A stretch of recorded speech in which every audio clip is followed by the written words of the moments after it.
Non, quand j'entends un inspecteur des impôts et domaines dire que waa des médias dañ leen a défier. dañ leen défier. est-ce que bëggoon nañ ñëw déjà une première fois ñu retourner leen. non c'est pas un acte de défiance xam nga ñoom c'est leur parole contre celle du conseil d'administration wax nañ conseil d'administration wax nañ conseil d'administration ne leen envoyez-nous une équipe ñu envoyer une équipe et nous ferons un débat contradictoire parce que aussi tu sais en matière des impôts il y a toujours l'aspect contradictoire moom mooy primé parce que bu ñu la joxee même bu ñu la redressé am nga droit nga contester loolu et là ça finit par un débat contradictoire mais ñoom loolu dañ ko bañ parce que nee nañ déjà dañ leen a éconduire je ne sais pas ils ont fait une taxation d'office mais li ma ci jàpp moo ni ñoom en tant que service des impôts li ñu war a def mooy soutenir les entreprises mais ni ma gis ñoom ñuy doxalee on a l'impression que ils veulent asphyxier financièrement le groupe des médias te man la loom seen rôle du loolu su fekkee nag c'est un combat par procuration boo xam dañ koy mener c'est pas de leur rôle parce que nii may déggee ñuy wax déjà kii ñu yóbboon au niveau de la RTS il ne maîtrisait pas ce qu'il disait d'ailleurs moom il l'a même dit boo ko dégloo ay confusion kese la doon wax pour dire que combien ces gens-là ils sont légers deuxièmement ki nga xamante moo demoon au niveau aussi de la TFM il a parlé sur un ton quand même très polémiste mais loolu mën naa ko nangul mais quand même qu'ils viennent ici à des médias où on peut leur proposer un débat contradictoire sur ça ñoom ne dañuy leeral mais sooy leeral da ngay ñëw ci les principaux acteurs nga ñëw ci ñoom ngeen confronter seen i arguments mais mënoo taxaw ngeen ne da ngay leeral ba pare te ñi ngay jàkkaarloo ñi may woo jàkkaarloo ak ñoom boobu ba léegi ils sont en train de se transbahuter dans les autres chaînes de télévision mais nangu ñoo ñëw fii au niveau de des médias ça pose un problème et je dis que encore une fois de plus waa DGID seen rôle loolu bu fekkente ne y a un problème de fisc qui se pose dans cette maison li ñu war a def mooy faire de sorte que bu fekkente ne dañ leen a yoreel ñu wax wala ñu nangoo déglu parce que quand monsieur Gabou Gueye est passé ici wax na leen mën leen je vous ai envoyé des correspondances vous ne m'avez pas répondu on vous a appelé à un débat contradictoire pour wax leen lan lañ leen yoreel vous ne voulez pas finalement lan moo tax quelle est la motivation bien sûr de ce qu'ils sont en train de faire c'est la grande question que je me pose léegi nag man la conclusion que j'en tire c'est que relance politique bi kenn mënu ko ci génne acharnement politique bi kenn mënu ko génne nee naa leen man je leur lance un défi ils n'ont qu'à sortir le tableau de toutes les c'est-à-dire ñu yor fisc yëpp dans ce pays génne naa sax yeneen entreprises mais les entreprises de presse nañu leen génne et on verra su fekkee ne des médias va porter le bonnet d'âne ou bien si des médias va se classer parmi ceux-là qui respectent en tout cas le paiement au niveau fiscal. En tout cas, c'est la grande question. Je crois que pour une transparence, que tout le monde se pose d'ailleurs. Pour une transparence, ils auraient dû avoir l'honnêteté wax ñan ñoo yore fisc dans ce pays parce que nag aussi ñun demuñu DGID de mais xam nañ ñi nga xamante ne tey nanguñoo fay impôt ñii xam nga dañu wax ne des médias dañ leen éconduire mais am na ñoo xam ne ils ont fait pire que ça am ñoo xam ne seen papier redressement dañ koo xotti sànni leen ko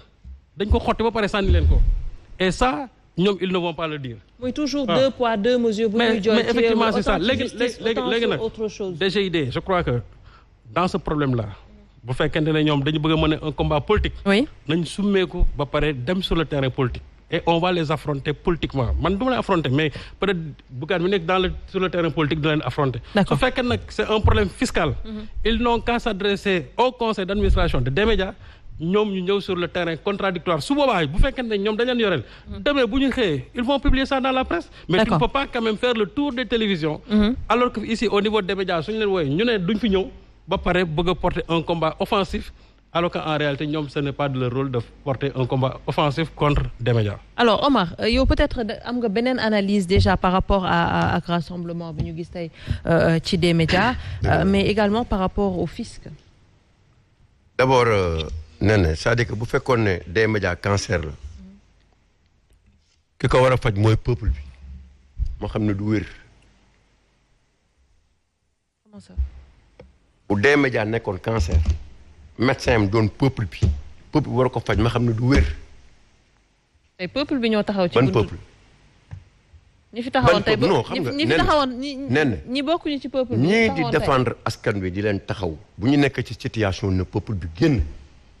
loolu mooy yoon. tey képp ku fi taxaw di xeex ngeen askan wi boo duggoon ci benn ministère wala dugg présidence di leen transhumé nga te askan bee la koy wax fekk transhumé askan wi la tax a jóg nga ñëw di ko défendre à leur niveau mais quand il y a problème pourquoi le peuple ne sort pas il devait y avoir du monde il y a des gens certes qui se battent qui sont engagés def ko combat taxaw sacerdoce mais franchement on ne peut ne pas sentir le peuple quand il s'agit de certains combats la citoyenneté ça se trouve où mais de pays yi gënuñu les pays qui sont là gënuñu boo xeexee courant duñ la gis doo leen gis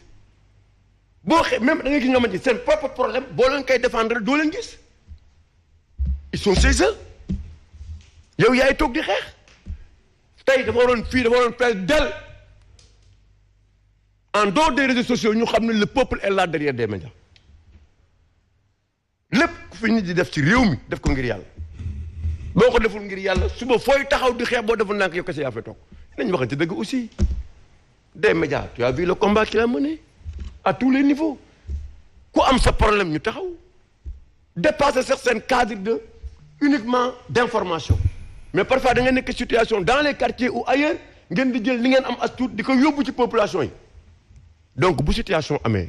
je pense que dafa rafet à ce que ni ko ñoom gii mi defee caat def ko ñeneen def ko ñëw taxaw les gens devaient marquer de leur présence c'est ça qu'on devait faire te loolu moo am mais nag oui mais c'est pas parce qu'ils n'étaient pas là c'est pas parce que tu n'as pas vu la mobilisation elle est importante une forte mobilisation que les gens tous les combats parce que tey jii il y a eu énormément de personnes yoo xamante ne dañ lay envoyer message di la encourager waaye waxuma loolu waaye yow tamit bu doon loolu ma ne loolu réglé wul démocratie est-ce qu'on va pas toutes aller les au-delà démocratie tey li ñu am yëpp ci processus électoral wala ci lépp tey ci mobilisation lañ ko amee tant que ñi ñaa ngi toog seen kër dëgg nit ñi di oote si yoo xamante ni c'est des problèmes légitimes qui concernent le peuple sénégalais te ñëwuñu mais duñu gis résultat il n'y aura pas de résultat nii lay demee dans des combats pareils askan wi nañu marqué de la présence c'est-à-dire que nañu def sacrifice ñu xam ne lii seen intérêt la ñu ñëw taxaw mais ay France ay États-Unis partout boo gisee seen démocratie tollu fenn boo gisee seen réew na coccoocaral ñëpp jub c'est parce que à chaque fois qu'il y a des problèmes les gens se mobilisent mais ne serait-ce que pour 10 minutes pour manifester leur mécontentement par rapport à telle ou telle chose mais fii da ngay xeex fa ñu gën a nekkee fa ñu gën a ndóolee fa ñu gën a sonnee fa nga gën a mën a oote fa lañ gën a mën a toogee seen kër bu subaa nag léegi yow ñu ne Bougane mii irul avec Macky Sall Guy Marius Sagna suba non gis nañ ko fii noo wóorul Omar Faye gis nañ ko fële wala diw ak lii waaw léegi yow daal yow yaay rey sa bopp di dangi di kërti yaa ngi dégg ñoom seen toog seen i kër nañu waxante dëgg tamit nañu waxante dëgg